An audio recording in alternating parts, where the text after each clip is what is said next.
PESR institute and college, Prasanna plan, 8 Sundarwadi Chhatrapati Sambhajinagar. भविष्याचे no tension, घ्या आजच admission. PESR institute and college. विद्यार्थ्यांच्या कल्पकतेतून शांती, एकता आणि ऐक्याचा संदेश देण्यासाठी Lions Club International district 3234H1 Nagpur यांच्यातर्फे शांती पोस्टर चित्रकला स्पर्धा 2025चं आयोजन करण्यात आलं आहे। यावर्षी स्पर्धेचा विषय आहे एकत्र आपण एकच धरती, टुगेदर ॲज वन।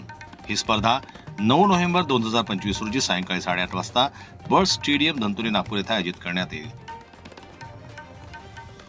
हमारे डिस्ट्रिक्ट कोऑर्डिनेटर संजय किनारी वाले जी ने मेहनत कर एक ऐसा प्रोग्राम बनाया है ट्विंकल क्लब के साथ कि हमें कम से कम 7000 बच्चों का वहाँ जमा करके हमारे लायंस का PR बढ़ाना है। तो मैं आप सभी से एक अपील करता हूँ कि आप लोग भी आपके आसपास के स्कूल्स या आपका आसपास के स्कूल के बच्चों को मोटिवेट कर आप कम से कम 5 बच्चों को, हर आदमी अगर हर लाइन एक 5 बच्चों को भेजने की अगर तैयारी कर लेगा तो हमारा ये आयोजन बहुत बड़ा सक्सेस के रूप में और बहुत बड़ा हमारा लायंस का एक इमेज बिल्डिंग प्रोग्राम नागपुर में हो जाएगा। तो आप लोगों से एक अपील करता हूं मैं कि इसकी जो भी जानकारी आपको लेना है आप संजय किनारी वाला जी से ले सकते हो। वो पूरी डिटेल्स हमारे लायंस के सब ग्रुप में डालने वाले हैं और कुछ ग्रुप में डाल चुके हैं।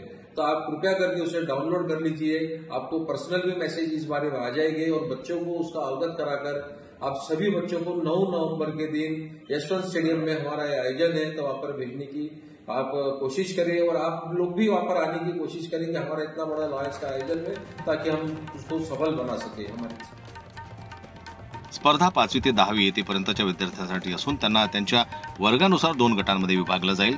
स्पर्धेत भाग घेण्यासाठी स्पर्धकांची नोंदणी स्पर्धेच्या दिवशीच म्हणजे स्पॉट रजिस्ट्रेशन सकाळी 8 वाजल्यापासून सुरू करण्यात येणार आहे। विजेते विद्यार्थी डिस्ट्रिक्ट लेव्हलमध्ये प्रतिनिधित्व करतील आणि तिथून निवडलेले विद्यार्थी मल्टिपल लेव्हल तसेच इंटरनॅशनल लेव्हल स्पर्धेत भारताचे प्रतिनिधित्व करण्यासाठी पात्र ठरतील। या कार्यक्रमाचं उद्घाटन केंद्रीय रस्ते वाहतूक मंत्री नितीन गडकरी यांच्या हस्ते करण्यात येणार असून अन्य प्रमुख पाहुण्यांची उपस्थिती देखील यावेळी लाभणार आहे। ही स्पर्धा म्हणजे उद्याच्या भविष्यात शांती, एकता आणि प्रेरणादायी विचारांची भावना दृढ करण्याचा प्रयत्न होय। ब्युरो रिपोर्ट, जनमत लाईव्ह न्यूज, नागपूर। मराठी बातम्यांसाठी जनमत लाईव्हला लाईक करा, सबस्क्राईब करा आणि बेल आयकॉनला दाबायला विसरू नका।